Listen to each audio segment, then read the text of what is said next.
Ladies and gentlemen, welcome back to the analysis of YOLENO TV. I hope you're well from wherever you watch this channel. I'd like to start this session by appreciating you so much for making this channel grow.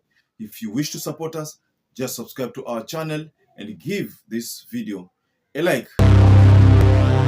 So Sam GITUKU of the Citizen TV posted the Deputy Speaker GLADYS SHOLLEI of the National Assembly and Homa Bay Senator Moses Kajwang. For those who know the two politicians, Homa Bay Senator is an ODM member who is affiliated to the Azimio. On the other hand, GLADYS SHOLLEI is a UDA member affiliated to Kenya Kwanza. So you know these two politicians represent two political formations. So the debate was involving what William Samoei Ruto said on Sunday at a church in Dagoretti. And there, William Samoei Ruto said that he is the best thing that could ever happen to Kenyans. Or in a nutshell, the best president that Kenyans ever had. I want to be honest with you that that debate by Sam GITUKU was one of the best, talking about how GLADYS SHOLLEI articulated issues there, how Moses Kajwang articulated issues there. William Ruto says he is one of the best. In fact, he is the best thing that Kenyans ever had. I don't know whether you agree with that or you disagree with that. Just go below the comment section and just respond on what William Ruto is saying. He is the best that Kenyans ever had. Za maneno yakiwa magumu vile ilivyo. Kama tungekuwa na wengine, Kenya ingekuwa imezama. So Sam GITUKU asked GLADYS SHOLLEI to respond to the remarks that Senator Kajwang made when he asked William Ruto to take off his political countersuits and put a policy approach that would encourage our brothers and sisters who are out there. And right now, diaspora remittances are perhaps our largest source of foreign exchange. So the president must take off his political countersuits and put on a policy approach. You know, recently, if you've been observant and if you've been following William Ruto's tours, most of those tours, either locally or abroad, you must have realized that William Samoei Ruto is always cladded in a countersuit. Cladded in a countersuit. That is what Kajwang is saying, that William Samoei Ruto should take off his political countersuit. Of course, there is something that Kajwang is trying to tell us. It's not per se just taking it off, but maybe Kajwang is trying to tell us that Ruto should, stop PRs.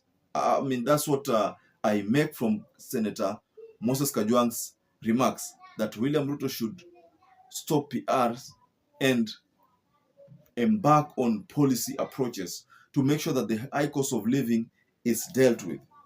You know, throughout the process, and I'm going to share with you a couple of videos regarding what I came across in that interview debate.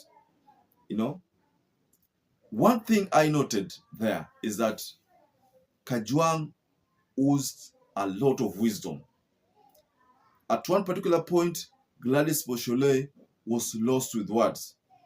In fact, when she was asked to lament on this issue of high cost of living and why they are now talking about geopolitics as the core reasons why they cannot deliver, when she was asked, this is what she said. Senator Kajwang here raises those indicators that show that we are not heading in the right direction. I think it's common knowledge and everyone can agree that Kenyans are going through a difficult time and that cannot be denied. Lakini ukiangalia pale wakati Sholei akisema kwamba gharama maisha Wakenya wanateseka, yani yeye mwenyewe alikubali kwamba Wakenya wanateseka. After being cornered with the truth, she agreed. That was a bit strange because some of these UDA politicians huwa hawakubali ikifika hapo. Hapo huwa hawakubali. Hapo ikifika hapo kwamba useme kwamba high cost of living imechangia, hawakubali. And that's why you find that even in that bipartisan talk, the agenda of cost of living hawataki kuliongelea. Hawataki completely. Wamesema tunaweza ongelea mambo mengine, tuongelee vyeo, lakini cost of living tusiongelee. Why? Because they don't have a solution. That is what people are saying, that KK do not have a solution, and that's why they're not ready to have this debate on high cost of living. They would rather high cost of living iendelee paka pale tafikia, Wakenya wasafa tu, but we cannot talk about that sufferation. I mean, that's what I make from their stand. We cannot talk about high cost of living. That is to say that we cannot talk about why Kenyans are suffering. So this sudden change of heart regarding sufferations of Kenya from GLADYS SHOLLEI, saying that Kenyans are suffering indeed by the high cost of living, ni kule kugundua kwamba wamekuwa wanafanya kazi lakini they cannot deliver. Because despite the fact that they make a lot of foreign trips, they promise fertilizer kushuka. In fact, fertilizer is almost going to be zero.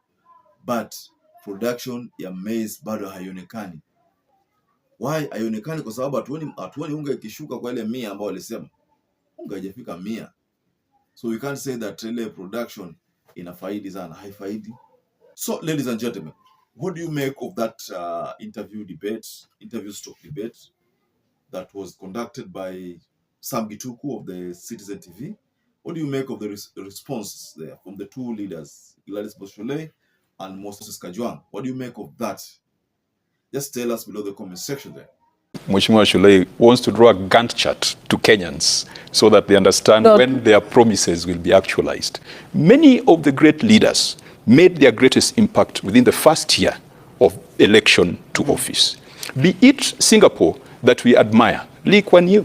And sometimes we want to do the things Singapore did without creating the environment and infrastructure that Singapore had. We want to go to heaven, but we don't want to die.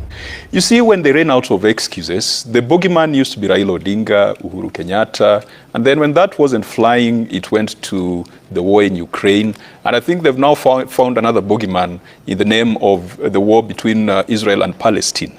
But Kenyans are clever. And I think it's William RUTO who told us and made it famous that there are no more fools in Kenya. To those who have not subscribed to this channel, I want to kindly urge you to just go below there before the comment section. There's a button written subscribe. Just hit it once. And you can also give this video a like. It's so important because if you like this video, YouTube gets to share it to other people who are not part of our family.